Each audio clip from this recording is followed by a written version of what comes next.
Hey guys, welcome back to my YouTube channel. So in today's video, I'm going to be talking about how to screenshot someone's WhatsApp profile picture.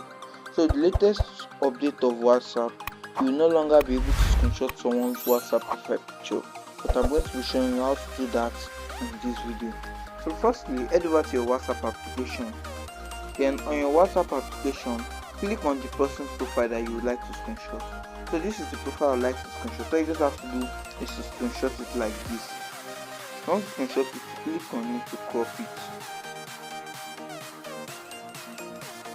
So you just have to do is to crop the profile picture like this.